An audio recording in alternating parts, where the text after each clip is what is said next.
ನಮಸ್ಕಾರ ಸ್ನೇಹಿತರೆ, ನಮ್ಮ ನಂಬಿಕೆಗೆ ಸ್ವಾಗತ ಸುಸ್ವಾಗತ. ಸ್ನೇಹಿತರೆ, ಹಿಂದೂ ಧರ್ಮದಲ್ಲಿ ಮಾತ್ರವಲ್ಲ, ಬಹುತೇಕ ಎಲ್ಲ ಧರ್ಮಗಳಲ್ಲೂ ಸ್ಮಶಾನ ಅಂದರೆ ಅದೊಂದು ಸತ್ಯ ಸಾರುವ ಜಾಗ, ಅದೊಂದು ಮನುಷ್ಯನ ಮೂಲ ಸ್ಥಾನ. ಸ್ಮಶಾನ ಎಂದಾಕ್ಷಣ ಅದೊಂದು ನಿರಮ್ಮಳ ಭಯದ ವಾತಾವರಣ.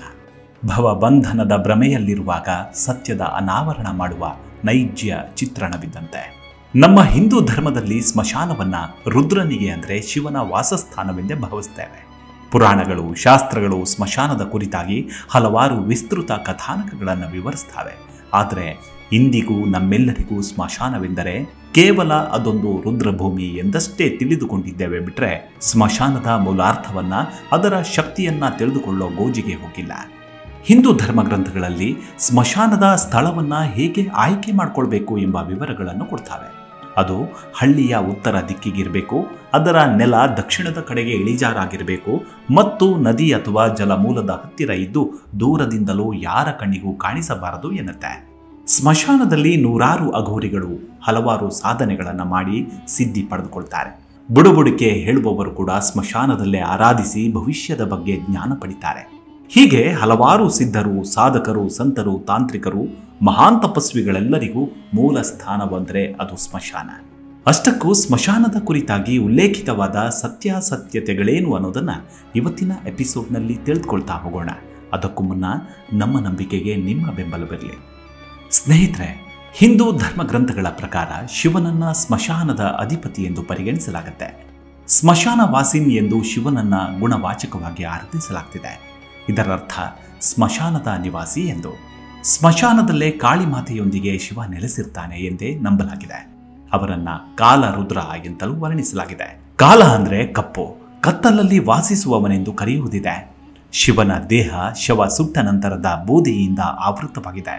ಶಿವನು ಸ್ಮಶಾನದಲ್ಲಿಯೇ ಧ್ಯಾನಸ್ಥನಾಗಿದ್ದಾನೆ. ಶಿವ ಧ್ಯಾನಸ್ಥನಾಗಿರೋದ್ರಿಂದ ಕಾಳಿಮಾತೆಯೇ ರಕ್ಷಕಿಯಾಗಿ ದುಷ್ಟ ಶಕ್ತಿಗಳ ವಿನಾಶ ಮಾಡುತ್ತಾಳೆ ಎಂದು ನಂಬಲಾಗಿದೆ. ಹಾಗಾಗಿ ಹಿಂದೂ ಧರ್ಮದ ಪ್ರಕಾರ ಶಿವ ಮತ್ತು ಕಾಳಿಯನ್ನ ಸ್ಮಶಾನದೊಂದಿಗೆ ಸಂಬಂಧಿಸಲಾಗಿದೆ. ಜೊತೆಗೆ ಶಿವನ ಮತ್ತೊಂದು ಅಭಿವ್ಯಕ್ತಿಯಾದ ಭೈರವ ಮತ್ತು ಅವನ ಪತ್ನಿ ಭೈರವಿ ಸ್ಮಶಾನದಲ್ಲಿ ಇರುತ್ತಾರೆಂದು ಹೇಳಲಾಗಿದೆ. ಹಿಂದೂ ಮತ್ತು ತಾಂತ್ರಿಕ ಪಂಥದ ಪ್ರಸಿದ್ಧ ಮಹಾವಿದ್ಯವು ಸ್ಮಶಾನವನ್ನ ಆಳುವವರೆಂದು ಉಲ್ಲೇಖಿಸುತ್ತೆ. ತಾಂತ್ರಿಕ ಪಂಥದಲ್ಲಿ ಸ್ಮಶಾನವು ಶವ ಸಾಧನ ಎಂದು ಕರೆಯಲಾದ ಪ್ರಯೋಗಗಳಿಗೆ ಮುಖ್ಯ ಪ್ರದೇಶವಾಗಿ ಉದಯಿಸಿದೆ. ಅಘೋರಿಗಳು ಮತ್ತು ಕಾಪಾಲಿಕರು ಸ್ಮಶಾನದಲ್ಲಿ ಅಂತಹ ವಿಧಿಗಳಲ್ಲಿ ಪಾಲ್ಗೊಳ್ಳುವವರಲ್ಲಿ ಕೆಲವರು. ಅವರು ಕಾಳಿ, ತಾರ, ಯೋಗಿನಿ, ಡಾಕಿನಿ, ಭೈರವ, ಭೈರವಿ ಮತ್ತು ಬೇತಾಳ, ಪಿಶಾಚ, ಬ್ರಹ್ಮ ರಾಕ್ಷಸರಂತಹ ಪ್ರೇತಗಳನ್ನು ಆವಾಹಿಸಿ ಪೂಜೆ ಮಾಡ್ತಾರೆ. ಆ ವೇಳೆ ನಿಗೂಢ ಶಕ್ತಿಗಳನ್ನು ಪಡೆಯಲು ಸ್ಮಶಾನದಲ್ಲಿ ಅವರಿಗೆ ಬಲಿ ಕೊಡ್ತಾರೆ. ಈ ದೇವತೆಗಳನ್ನ ಸ್ಮಶಾನ ಅಧಿಪತಿಗಳೆಂದೇ ಪರಿಗಣಿಸ್ತಾರೆ. ಇಂದಿಗೂ ಶಿವನಿಗೆ ಸ್ಮಶಾನವಾಸವೇಕೆ ಅನ್ನೋ ಪ್ರಶ್ನೆ ಬಂದಿದ್ದರೂ ಕೂಡ ಭಕ್ತಿಯ ಸೆಲೆಗೆ ಸಿಲುಕಿ ಸುಮ್ಮನಾದವರೇ ಹೆಚ್ಚು ಮಂದಿ. ಅಷ್ಟಕ್ಕೂ ಶಿವನಿಗೆ ಸ್ಮಶಾನವನ್ನ ಕಾಯ್ದಿರಿಸಿದ್ದು ಯಾಕೆ ಅನ್ನೋ ವಿಚಾರದ ಮೂಲ ಕೆದಕಿದಾಗ ಅದು ನಮ್ಮನ್ನ ಪೌರಾಣಿಕ ಕಥೆಯತ್ತ ಕರೆದೊಯ್ಯುತ್ತೆ. ಈ ಪ್ರಶ್ನೆಯನ್ನ ಮೊದಲು ಬ್ರಹ್ಮದೇವನು ಕೇಳ್ದ. ನಂತರ ಪಾರ್ವತಿ ದೇವಿಯು ತ್ರಿಮೂರ್ತಿಗಳಲ್ಲಿ ಒಬ್ಬನಾದ ಮಹಾವಿಷ್ಣುವನ್ನ ಕೇಳ್ತಾಳೆ, ಪ್ರಭು, ನಿಮ್ಮ ಅತ್ಯಂತ ಪ್ರಿಯ ಸಖನಾದ ಶಿವನಿಗೇಕೆ ಸ್ಮಶಾನವಾಸ ಎಂದು. ಅದಕ್ಕೆ ವಿಷ್ಣುದೇವ ವಿವರಿಸ್ತಾನೆ, ಶಿವನು ಯೋಗಿ, ಮಹಾಯೋಗಿ, ವಿರಾಗಿ, ನಿತ್ಯ ವೈರಾಗ್ಯ ಮೂರ್ತಿ, ಮನೆಗೂ ಮಸಣಕ್ಕೂ ಭೇದವನ್ನರಿಯದ ಮಹಾನುಭಾವ. ಸ್ಮಶಾನವಾಸಿಯಾಗಿ ಅಲ್ಲಿದ್ದ ಬೂದಿಯನ್ನೆಲ್ಲ ಮೈಗೆ ಬಳಿದುಕೊಳ್ತಾನೆ. ಶವಭಸ್ಮ ವಿಲೇಪನ ಆಗುತ್ತಾನೆ. ಸ್ಮಶಾನದಲ್ಲಿದ್ದ ರುಂಡಗಳನ್ನು ಜೋಡಿಸಿ ರುಂಡಮಾಲೆಯನ್ನು ಧರಿಸಿ ನೃಕಪಾಲ ಕಲಾಪಮಾಲನಾಗುತ್ತಾನೆ. ಶಿವ ನಿರಾಭರಣ ಸುಂದರ, ಇಂತಹ ವೈರಾಗ್ಯ ಶಿರೋಮಣಿ, ಮಹಾಜ್ಞಾನ ಮೂರ್ತಿ.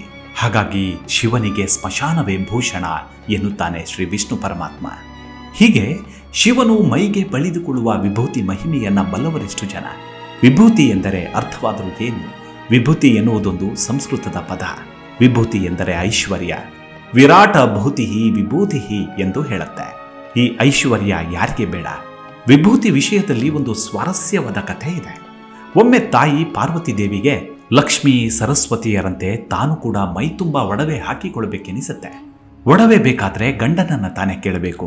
ದೇವಿಯು ಕೂಡ ಮಹಾದೇವನ ಬಳಿಗೆ ಹೋಗ್ತಾಳೆ. ತನ್ನ ಇಂಗಿತವನ್ನ ತೋರ್ಪಡಿಸಿಕೊಳ್ತಾಳೆ. ಆಗ ಶಿವನಿಂದ, ನನ್ನ ಗೆಳೆಯ ಕುಬೇರನ ಬಳಿಗೆ ಹೋಗು, ವಜ್ರ ವೈಡೂರ್ಯಗಳೆಲ್ಲ, ಸಮುದ್ರ ಮಥನದಲ್ಲಿ ಬಂದ ಮುತ್ತು ರತ್ನಗಳೆಲ್ಲವೂ ಅವನ ಬಳಿಯೇ ಇದೆ. ನೀನು ಕುಬೇರ ಸ್ತಂಭಕ ಸುಖ ಎಂದು ಕೇಳಿಲ್ಲವೇ? ನಿನಗೆ ಬೇಕಾದ ಒಡವೆಯನ್ನ ತೆಗೆದುಕೊಂಡು ಬಾ, ಅವನು ನಿನಗೆ ಕೇಳಿದ್ದನ್ನ ಕೊಡುವನು ಎಂದ. ದೇವಿಯು ಕುಬೇರನ ಬಳಿ ಹೋದ್ಲು. ಅತ್ಯಂತ ಅಮೂಲ್ಯವಾದ ಆಭರಣವನ್ನ ನನಗೆ ಕೊಡಬೇಕು, ಇದು ಶಿವನಪ್ಪಣೆ ಎಂದಳು. ಆಗ ಕುಬೇರ, ನನ್ನ ಒಡೆಯನ ಅಪ್ಪಣೆಯು ನನಗೆ ಶಿರೋಧಾರ್ಯವು ಎಂದು ಆ ಯಕ್ಷರಾಜ ಒಂದು ಪೊಟ್ಟಣವನ್ನ ದೇವಿಯ ಕೈಗೆ ಇತ್ತ. ಪರಮೇಶ್ವರಿಯು ಮನೆಗೆ ಹೋಗಿ ಪೊಟ್ಟಣವನ್ನ ಬಿಚ್ಚಿ ನೋಡಿದ್ರೆ ಅದರಲ್ಲಿ ಬರಿಯ ವಿಭೂತಿ ಪುಡಿ ಇತ್ತು. ಇದೇನಿದು ಎಂದು ವಿಶ್ವೇಶ್ವರನನ್ನ ಕೇಳಿದಳು. ಆಗ ಶಿವ ದೇವಿಯನ್ನ ಮತ್ತೆ ಕುಬೇರನ ಬಳಿಗೆ ಕಳುಹಿಸಿದ. ಆಗ ಕುಬೇರ ಒಂದು ತಕ್ಕಡಿಯನ್ನ ತಂದು ದೇವಿಯ ಮುಂದಿಡ್ತಾನೆ.